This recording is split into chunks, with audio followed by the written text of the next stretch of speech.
Welcome to the Reneur. We've raised the bar. Learn firsthand from successful business owners and create your own path to success. I'm gonna show you how great I am. It's time to hit the road to growth with team lead of the Enriquez Group, Realtor Vinny.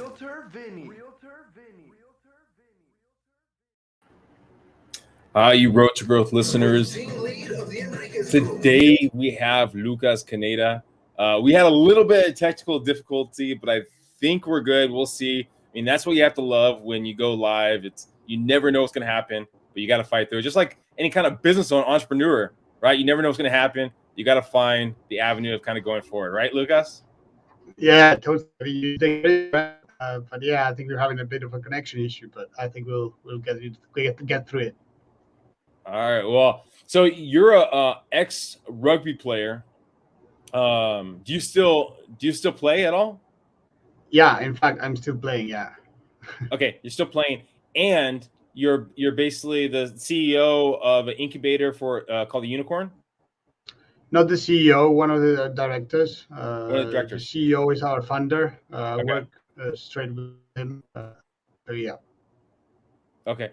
And so how is that when you're basically playing and also being a director? What does that consist of? I mean, I think it's a great experience, and it's a very good thing to have because there's lots of relationships and synergies between sports and business that you can leverage, that you can put forward to benefit both parts. And that's what we found out. We did a couple of trials last year, and in this year, for instance, we have around 20 professional players that are also working with us here in-house. So we love what they bring to the business side. Their mentality, they know how to take a hit and stand back up. They know that they need to work to get something done. And that's why we decided to go that route. Now, how many directors are on part of this incubator? It's just you as a director? Well, the CEO, the funder, and we've got a couple. We've got our finance director, myself, and then we have our CTO and our marketing director too. We're 65 people total. Okay. And what brought you on to want to actually, I guess, help shape this team besides just playing on the team? Well, I'd say, impressed by the funder and his objectives, his dreams, and which I shared. So that was the connection that brought me here. I was just hooked, but all that he wanted to do, that we've been working for the past, I would say, 15 months since I came in, but that he has been working on for a long period of time. And that was my real hook to jump in and to be a part of this project as a whole. So yeah, the ambition, that winning mentality that takes you further, that wants you to keep going, that's who I am myself. I'm a competitor. I always want something more. I always want to keep going, and that's what he transmitted to me and how we connected right away. Well, reading to the line, so talking about keep going, I mean, you've been a professional athlete for a long time as a rugby player, right? Do you see more of kind of the end of your journey as a rugby player, or is that why you're kind of looking to add on more hats to your business, to your persona? Well, I am in my 30s already, so yes, in fact, in one moment in time, I'll probably stop. But not just because of that, but because of, my dream was to become a professional athlete, a professional rugby player. And once I achieved that, I had it for a period of time. And then, being who I am, I just wanted something more. So I think that's what keeps me going, looking for something extra. and that's how I studied while I was playing. Then I tried to get into business a lot more involved, and that's how I found this duality of doing both things at the same time really interesting. Um, and also, of course, because you never know when your career ends. It doesn't need to be because you're old. Sometimes you get injured. Sometimes you just, uh, not in my case, but you lose the passion and then decide to go somewhere else. And it's good to prepare for that and to be active enough and not just get hit with that fact in your face when you have not been uh, working on it before. Well, I can imagine being a professional athlete, right? Your whole life you're building towards this goal of I'm going to be this professional athlete, and when you're in that point, right, and you start looking at life after professional athlete, right, that you've talked about, right, you're saying, okay, well, oh, what's next? More. Do you remember that moment when you started to think, what am I going to do after this? And you started put the hat on of director and started looking at those opportunities? Or do you remember that moment when you started thinking what's next? Well, I think it was actually even before I was playing rugby. I was always intrigued by so many things. I was always an entrepreneur myself since I was 18 or even younger. I mean, I remember good story back then when CDs were, the fashion, the music CDs, and I don't know, 10, 11 years old. My grandpa just gifted me some money for my birthday, I think, and instead of buying, I don't know, a pair of shoes, I bought a CD recorder. Why? Because I wanted to create CDs and sell them. I was like, I mean, just thinking about business as a kid, and I mean, that's in me, and that's who I am too. So that's why I'm always busy. I'm always trying to keep busy and to do stuff. When I was 18, I founded a catering back in Argentina, and then I don't know, a couple of years later, I founded also a shoe design company with my wife. We'd run it for like 2 or 3 years before we came to France. So yeah, I mean, I think it's part of me since forever, I would say. Of course, when I was playing rugby professionally for the first year, I would say it kind of stopped a little bit. But then after 1 year of fully being a professional athlete, then eventually that came back, right? So I decided to carry on studying. So I did a 3-year career in management when I was still playing professionally. And then after that, I started to look for different options to keep playing professionally, but also to have a job. I decided to do something else, right? That's how it came. How do you compare a big moment in rugby compared to a big moment with one of your businesses, a big sale or a big purchase, big expansion? How would you compare the two? Well, I think that when you're passionate about what you do, everything that happens is a big moment, right? And since I am lucky enough to be very passionate and I love what I do on both sides of the coin, both business and rugby, anything that happens in any of those, I mean, I get thrilled. It shows that your work pays off. That's probably one of the best feelings, because when you've been putting the efforts into something, when you are really working hard to get it, when you finally achieve that objective, I mean, there's always a great feeling of fulfillment that, I mean, my work has been rewarded, I would say. Uh, but you also need to keep, your feet on the ground and know that you need to keep going. You need to keep turning the wheel. Is there any difference from then? Maybe not much with comparing the high moments, right, in both those aspects. What about the low moments? If you missed a play or missed a sale, I mean, is there any difference, or is that still very similar too?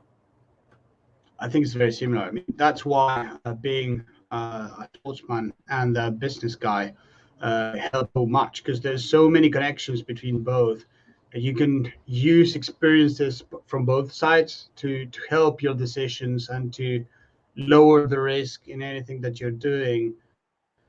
There is so much like, I mean, you need the same values, you need the same skill sets to succeed and to be able to just put the luck on your side or create your own luck. I usually like to say that. I mean, you need to be able to just have all the chances on your side, as many as you can at least. Then it's up to what happens afterwards. But you know that you've done everything that you could to succeed.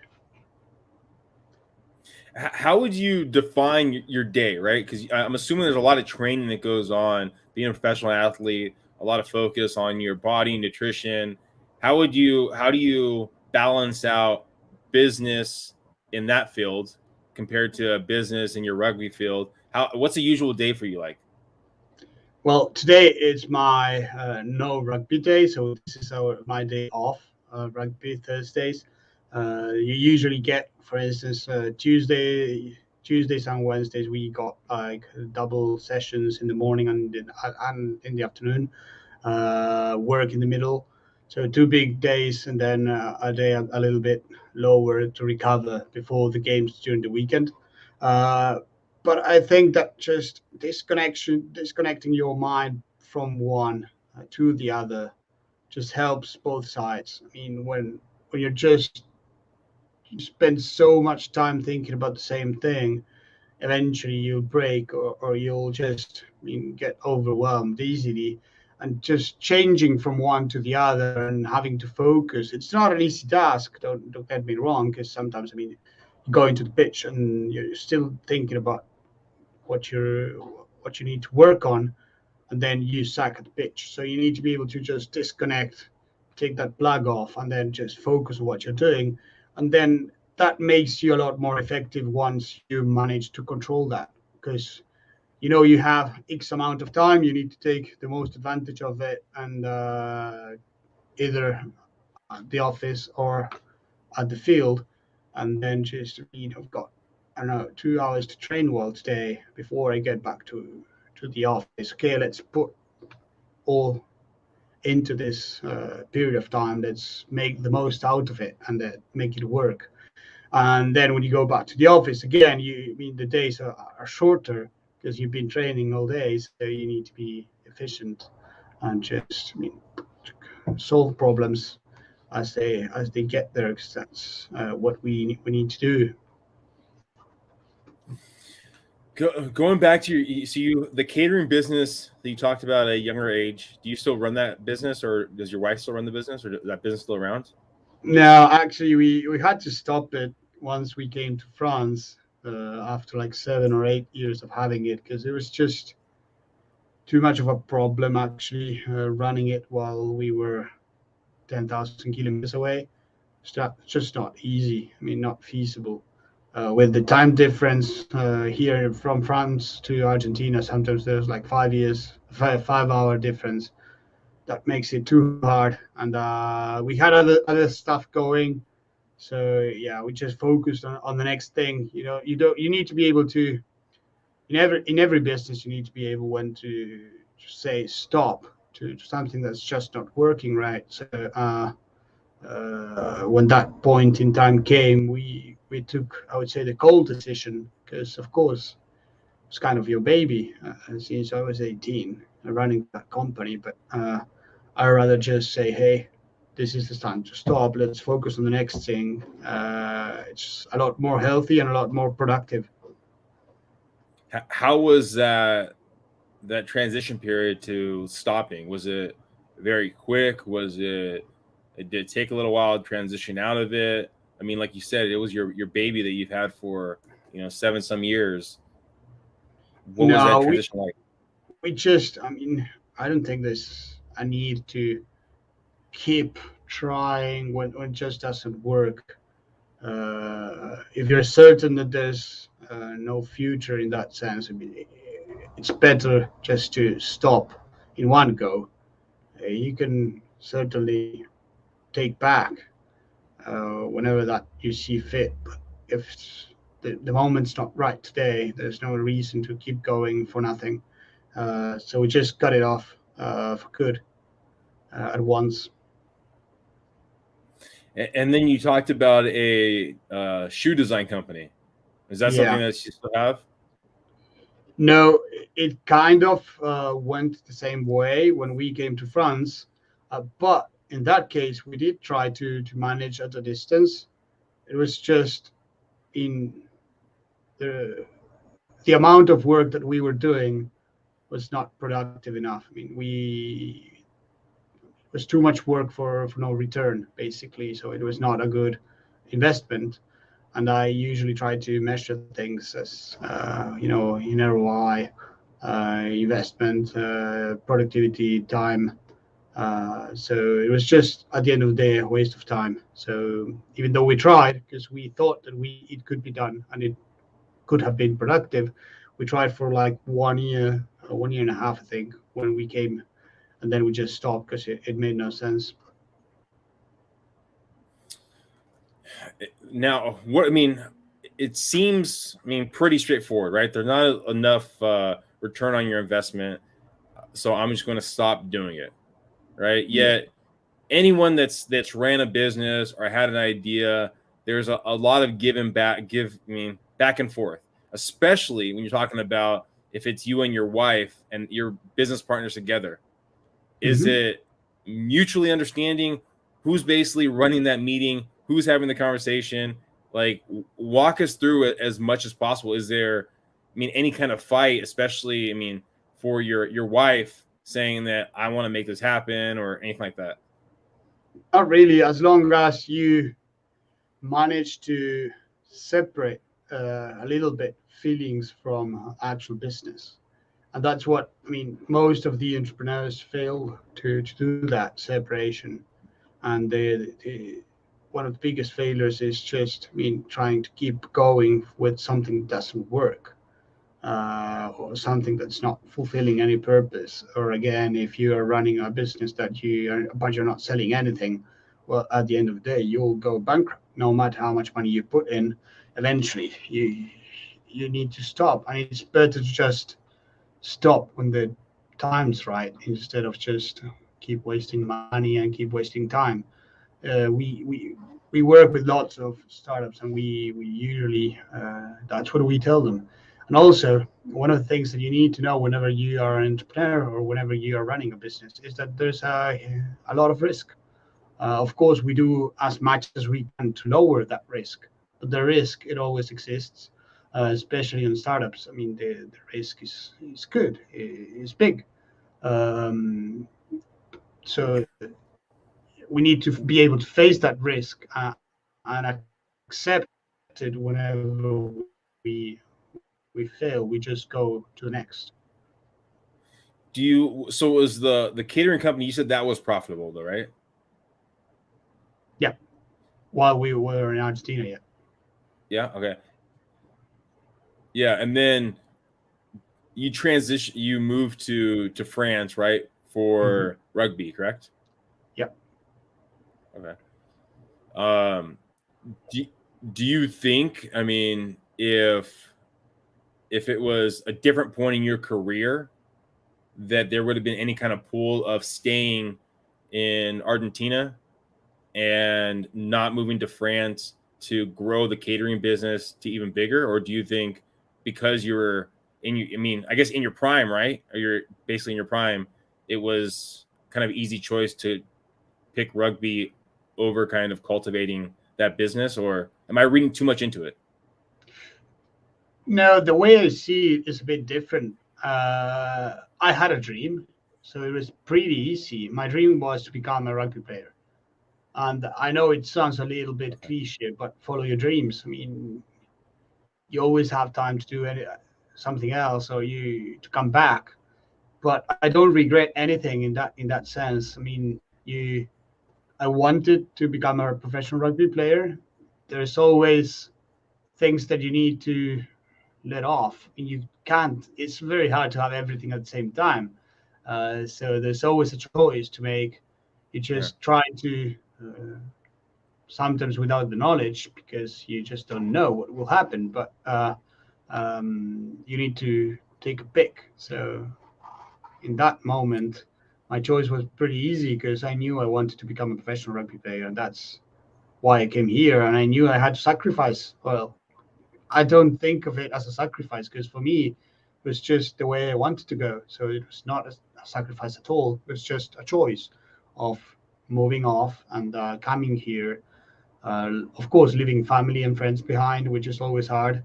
I was studying engineering back then, and I had not finished, so I had to stop that. But again, I don't regret it. Quite the opposite. I just feel that that was the time to do it, and I'm happy that I did. So you talked about the idea of incubators and businesses, right? So do you get a lot of individuals reaching out to you about investing in their product and their companies? Well, yeah, we do get a lot of demands. We do have a kind of, I would say, filter that is first and foremost, we do only tech when it comes to our incubator. So that separates a bit the themes. And then the second thing is that we take the word startup the American way. So for us, a startup is someone that has a proof of concept, a couple clients, and a proof of investment. If you don't have those three, then we think there's no match between us, and we won't be able to work together because what we can do for you is not effective, and we will just be wasting both our times. That's not what we do, and that's not what we are looking for. Where do most people find you? Is it through a website? Is it word of mouth? Is it advertising? Where do most people find you to even know that you guys are looking for opportunities? Well, usually the most requests that we get are through LinkedIn. The CEO and myself, that's where we are contacted the most. Of course, then our websites are ranked number one on Google and whatnot. But then one of the things that works the most is word of mouth. That's usually one of the best ways to find, I would say, good clients, because we are very picky with the people that we work with. We really look for great connections between ourselves, great synergies. We look for passionate people running their companies. We do have a couple of things that we look pretty hard. We just, on average, 9 times out of 10, we just say no to a deal because we'd rather keep the good clients and keep them happy and keep working for them and not just working for everyone when we know, we are certain that it's not going to work. Is it strictly off of that filter? Is that how you know it's not going to work? Or what other pieces or traits of a company that you realize this is not going to work? Well, the sector is one of the things that probably pushes you off or on. But usually we ask to have a couple of interviews with the CEO, with the funder, with the directors, basically to understand and to know them a lot better. What we usually look at those interviews is the guy really passionate about what he does? Is he willing to do what it takes to take the company to the next level? Because we are here to work with you. We are here to accelerate. We are here to run campaigns, do SEO, ASO, customer acquisition. We can do lots of things, investors, relationships, but we're not here to run the business for you.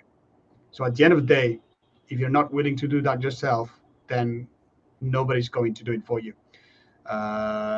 So that's what we are looking for whenever we have these conversations with different companies.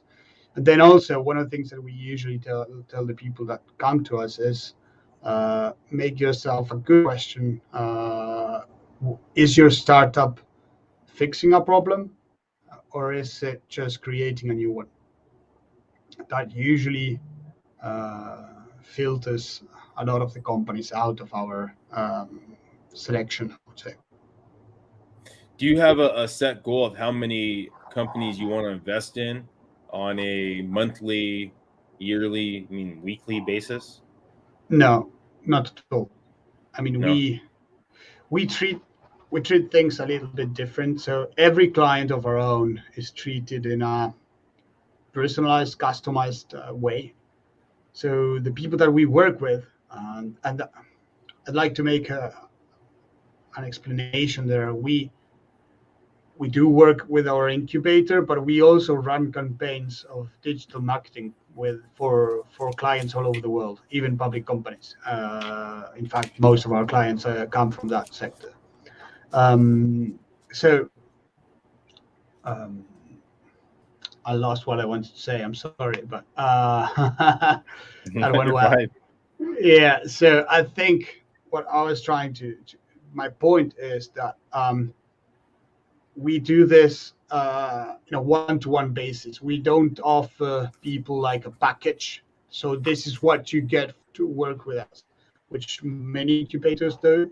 We just treat each client, each person differently, because we really try to identify the key points that you're looking for, that you need the most help we can provide. Usually it comes through media, through digital marketing, through investors relationships, and that's where we make our focus.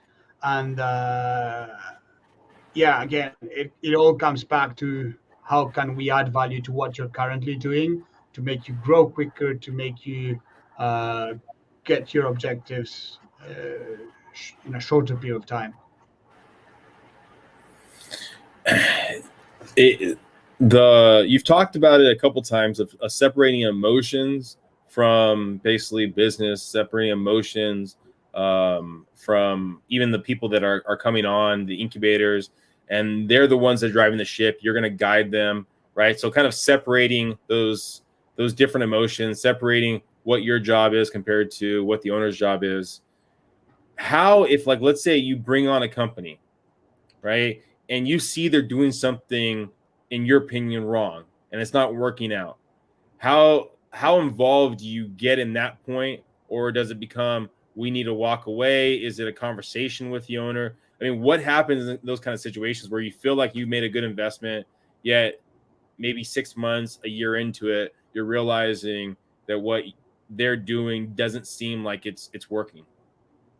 Well, first thing, don't get me wrong. I do think that you need to separate emotions when it comes to taking and investing.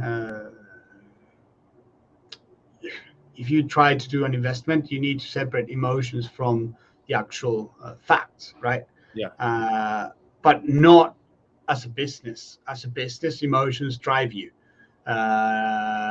If you're passionate, if you have that love for what you do, if you're got the energy, I mean, that's all very good things that you need to put into your business. Yeah. And then, I mean, when you speak about people going to roads that we maybe not agree with, what we do with all the people that we work with, and even with the people that ask us, we are completely honest. If we think that what you're doing won't work, we will say it straight to your face.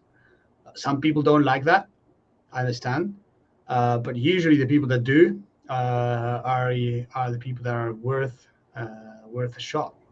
So if I tell you that what you're doing, it's probably not going to work, I explain to you why, and you just say, hey, okay, let's try to find a way through, instead of just getting angry and say, oh no, this is my business. Okay, well, that probably means I shouldn't be working with you in this case. You know what I mean? Well, what about those situations where it seems like there's a good rapport, you invested in the company, and now we're 6 months, a year down the road, and what they're doing is not working out? Do you get more involved then, where you reach out to the owner, hey, it doesn't look like it's working out, let's talk about some changes? How involved do you get in that situation, or is it just simply cutting the ties and going, it's a lost investment right here? What does that look like? Well, there's again, it depends on a case by case, but we do like to speak to the owners and tell them why we think it's not going to work. I'd rather do that and get a big middle finger in my face than just saving it to me, because at least I know that I've done what I had to, what I'm supposed to do. And if there's no turning back, well, there's just a lost investment.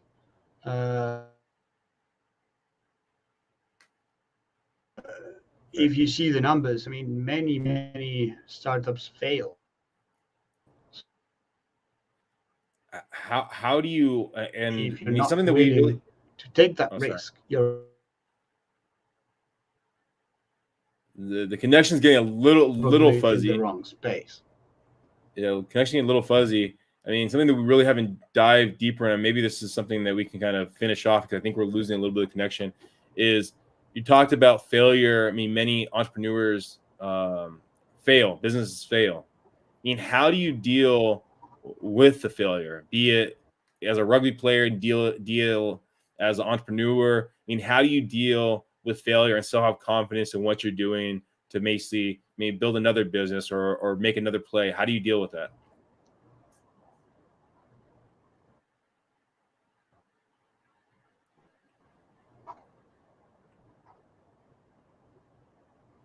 Well, I think that's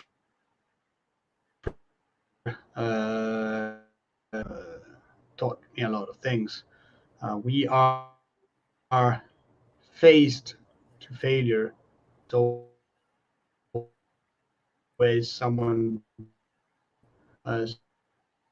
doing more than we do. There's always a team in front of you trying to beat you to be able. Happens.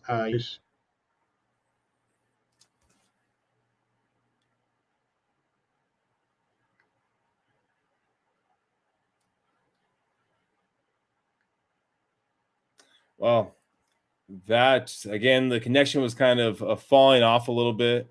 I think Lucas is back. We lost you right there. Yeah, that's again. This is one of those. Oh, you're perfectly fine. So let's finish off on just the idea of what you do with failure. I lost you on that kind of answer. Okay, so I'm saying that the connection between sports and business on that side is just huge.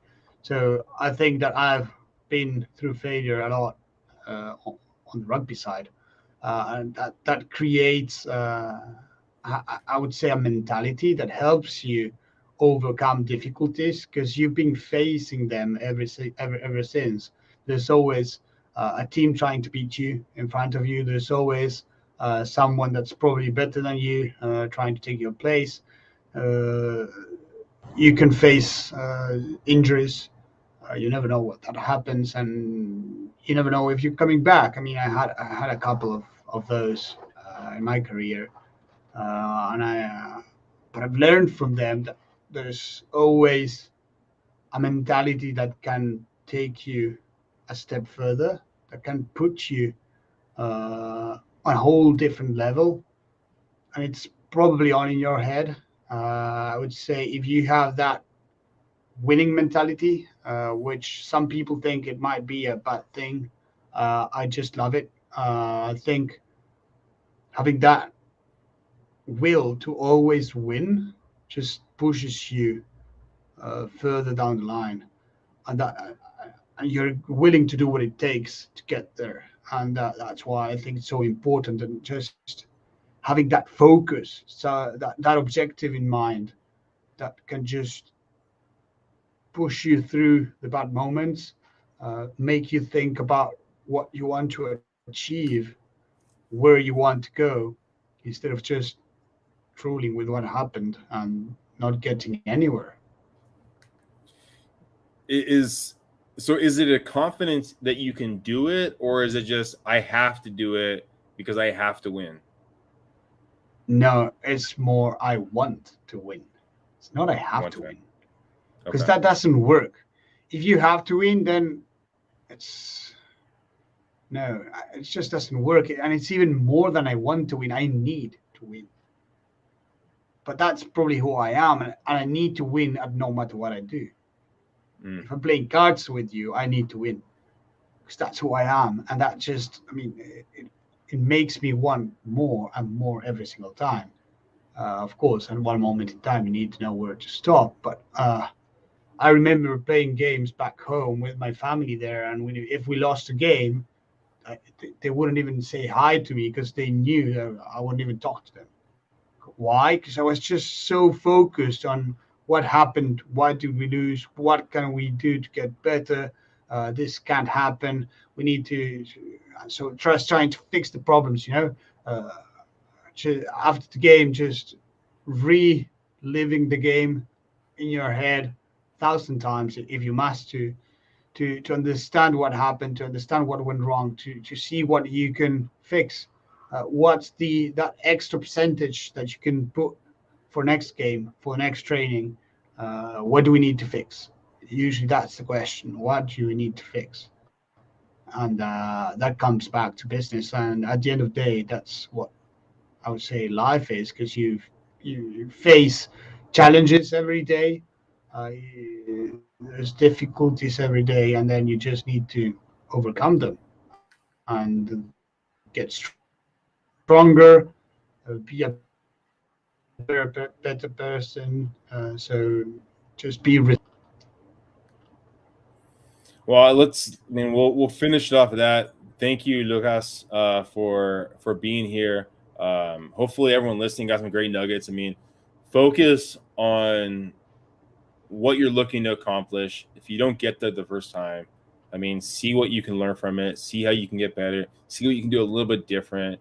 And I mean, if you find out that maybe, and this is at least the one of the takeaways I took away, is if you find out that it's just not working out and that's basically not where you should be, maybe it's another path, another business, another platform. But before you do that, make sure that you're looking at the highs, the lows, and what you can do a little bit better. Thank you again, Lucas. Any last words you wanna put out there? Yeah, and be passionate about what you do. Thank you again. Please subscribe, please share, and tell your friends. Have a great one, everyone. Bye.